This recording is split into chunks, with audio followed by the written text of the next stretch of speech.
अस्सलामुअलैकुम students, welcome to AK coaching centre. तो last video में हमने जो है बायो की मैट्रिक क्लास की बायो का पहला चैप्टर गैसेस एक्सचेंज के बारे में डिस्कस किया था कि गैसेस एक्सचेंज होता क्या है और गैसेस एक्सचेंज इन प्लांट्स के बारे में हमने डिस्कस किया था।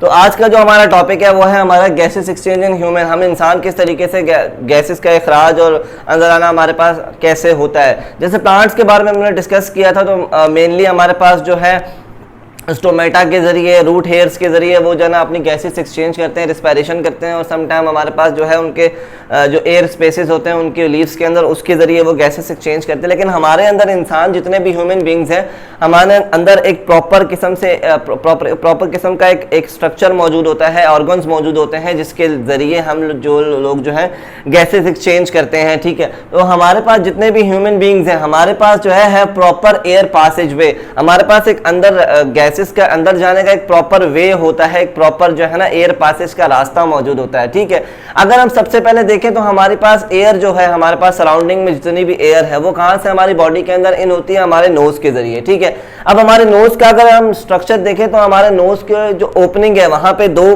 पोर्स नजर आपको आते हैं, उनको कहा जाता है हमारे पास नॉस्ट्रिल्स कहा जाता है। वैसे अगर पूरी बॉडी अगर हम देखें तो हमारे पूरे नोज के अंदर दो किस्म के नॉस्ट्रिल्स मौजूद होते हैं, एक एक्सटर्नल नॉस्ट्रिल्स, एक इंटरनल नॉस्ट्रिल्स। जो एक्सटर्नल नॉस्ट्रिल्स है वो हमारे सामने जो दिख रहे हैं हमें, हमारे जो नोज है उसकी ओपनिंग को कहा जाता है एक्सटर्नल नॉस्ट्रिल, जो बाहर की तरफ नजर आते हैं। इसके अलावा हमारी जो पूरी नोज की बॉडी है इसको कहा जाता है नेजल कैविटी। नेजल कैविटी कहा जाता है हमारे पूरी नोज की बॉडी को ऊपर से लेकर नीचे तक। अच्छा, हमारे पास जो नेजल कैविटी होती है उसके अंदर हमारे पास शार्प और बिल्कुल छोटे छोटे हेयर्स मौजूद होते हैं। सम टाइम वो हमें बड़ा तंग करते हैं लेकिन वो बड़े काम के होते हैं। अब वो काम किस तरीके से करते हैं कि सम टाइम ऐसा होता है हवा में एनवायरनमेंट से हमें जो है जो एयर हमारे नोज में जा रही होती है, एक्सटर्नल नोस्ट्रल्स के जरिए हमारी एयर जो जा रही होती है उसके साथ डस्ट पार्टिकल्स आ जाते हैं। तो डस्ट, वो हेयर्स का काम क्या होता है, उन डस्ट पार्टिकल्स को वहीं पे कैच कर लेता है और वहीं पे उसको साफ कर देता है। दैट मीन्स कि हमारी एयर का फिल्ट्रेशन भी हम उन एयर्स के थ्रू हमारे नेजल कैविटी में हो सकता है। उसके बाद अगर हम देखें तो हमारे जो नोज है बिल्कुल एंड पॉइंट पे हमारे दो पोर्स मौजूद होते हैं, उनको इंटरनल नॉस्ट्रिल्स कहा जाता है, जहां से हमारी जो एयर है वो हमारे लंग्स तक जाती है। ठीक है, इंटरनल नोस्ट्रिल्स। उसके बाद हमारी जो एयर है वो फेरिंग्स में जाती है, फेरिंग्स हमारे नोस्ट्रिल्स के नीचे मौजूद होता है। उसके बाद फेरिंग्स से होती हुई हमारी जो एयर है, एयर का पैसेज, एयर का रास्ता जो है वो कहाँ जाके टकराता है, लैरिंग्स से। अब लैरिंग्स क्या होता है, लैरिंग्स हमारा जो गले में जो साउंड बॉक्स है उसको लैरिंग्स कहा जाता है। किस तरीके से हम बोलते हैं वो लैरिंग्स की प्रेजेंस की वजह से बोलते हैं। अब जो एयर है वो एयर हमारी जो है जो एयर पासेज है वो हमारे लैरिंग्स पे आके टकराता है, वो वाइब्रेट होता है और इस तरीके से हम जो है वोकल कॉर्ड्स हमारे निकलते हैं, हम साउंड प्रोड्यूस होता है और हम बोल सकते हैं। तो लैरिंग्स क्या कहलाता है, हमारा साउंड बॉक्स कहलाता है, किस तरीके से हम बोलते हैं। लैरिंग्स के बाद हमारे पास जो है जो तीसरा उसके बाद का जो हमारा ऑर्गन है वो है हमारे पास ट्रैकिया। अब ट्रैकिया क्या है, हमारे पास एयर पाइप होता है। ठीक है, ट्रैकिया, अब हमें पता है कि हमारी बॉडी में दो पाइप्स मौजूद हैं, एक को कहते हैं ट्रैकिया, दूसरे को कहते हैं ओसोफेगस। ओसोफेगस जो है वो खाने की नाली है जहां से हमारा खाना जो है ना हमारे स्टमक तक जाता है, और ट्रैकिया जो है हमारी सांस की नाली है जिसके थ्रू हमारी जो एयर है वो लंग्स तक जाती है। तो ट्रैकिया हमारे पास क्या है, एक हमारे पास है एयर पाइप, इसका नाम होता है। ठीक है, ट्रैकिया से होती हुई हमारे पास जो हमारी एयर है वो कहां जाती है। अच्छा, इसके अलावा ट्रैकिया, एक चीज हम देखें ट्रैकिया के बारे में हम थोड़ा सा डिस्कस कर लेते हैं कि ट्रैकिया के अंदर हमारे पास सी शेप कार्टिलेज मौजूद होती हैं। अब ये सी शेप कार्टिलेज होती क्या है और इनका काम क्या होता है।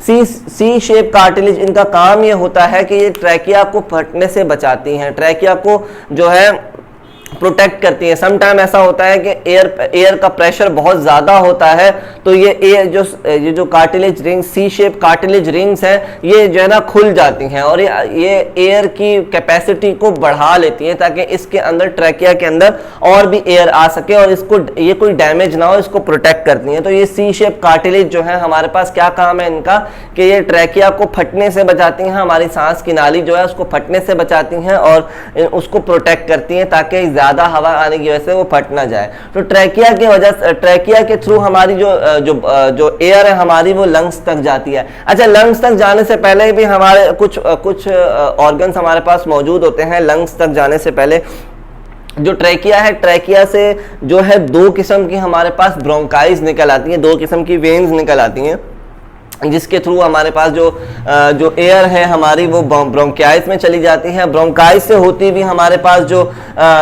हमारी एयर है वो ब्रोंक्यूल्स में चली जाती है। ब्रोंक्यूल से होती भी एल्वलाई डक्ट, और आखिर में जो है हमारे पास एल्वलाई में आके हमारे पास जो एयर है वो स्ट्राइक होती है, और वहाँ से फिर हमारे पास कार्बन डाइऑक्साइड बन के वापसी हम लोग एक्सहेल कर देते हैं। अगर हम इसको डायग्राम के तौर पर अगर थोड़ा सा इसको स्टडी करने की कोशिश करें तो लंग्स, ये हमारे पास लंग्स का हमारे पास क्या है, एक डायग्राम है। तो ये हमारे पास क्या है, ट्रैकिया है। ठीक है, ट्रैकिया से होती हुई हमारे पास जो हमारी जो एयर है, देख रहे हैं आप कि इसमें से दो वेन्स निकल रही हैं जिनको ब्रोंकाइज कहा जाता है। दो ब्रोंकाइज निकल रही हैं।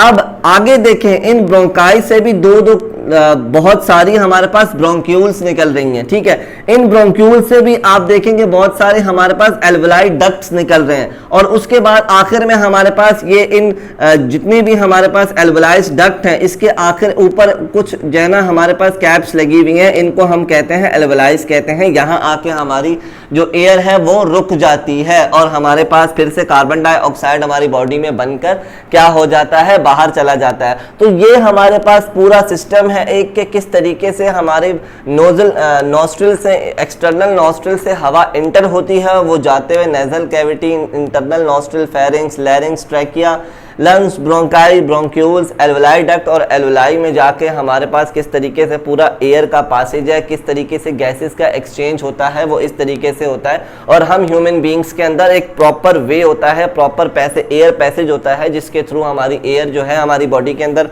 आती भी है और हमारी बॉडी से जाती भी है। तो आई होप कि आपको गैसियस एक्सचेंज का जो टॉपिक है वो अच्छे तरीके से समझ आ गया होगा इन ह्यूमन बींग्स। आगे भी इसके बहुत सारे टॉपिक्स हैं, वो हम लोग नेक्स्ट वीडियो में तब तक के लिए लेके आएंगे। इस वीडियो में अगर आपको इस टॉपिक में कोई भी चीज़ की प्रॉब्लम हो या कुछ समझ ना आया तो आप हमसे कमेंट सेक्शन में क्वेश्चन लाजमी कर सकते हैं। तब तक के लिए अल्लाह हाफिज़।